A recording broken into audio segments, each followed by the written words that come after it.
maghain ng impeachment complaint laban kay Vice Presidente Sara Duterte. Kumalat sa social media nung Huwebes ang umano'y text message ni Marcos sa mga mambabatas ng Kamara. Sabi ng Presidente, private communication ito pero na-leak na.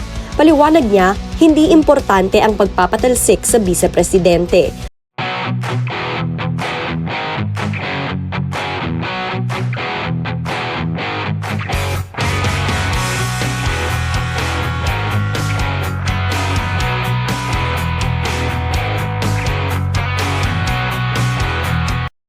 This does not make any difference to even one single Filipino life. So why waste time on it? What will happen to if somebody files an impeachment? It will tie down the House, it will tie down the Senate, it will just take up all the time, and for what? For nothing. As far as I'm concerned, it's a storm in a teacup. Bakit ngayon lang sinabi niya yun, di ba? Or natatakot lang siya ma-impeach. Dapat po talaga niya sinabi yun. Dahil si Sara Duterte napapaham dahil sa ginagawa niya punching bag, di ba? Lahat na lang ng mga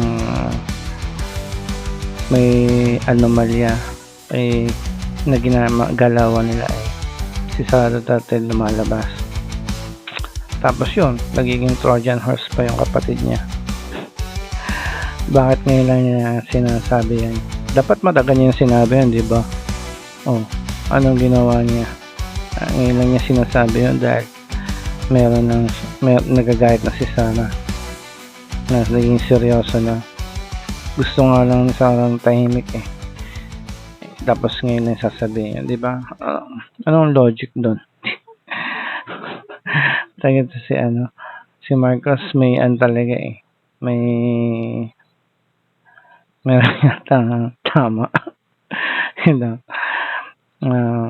lang po. Magandang gabi, magandang umaga at ingat kayo. God bless.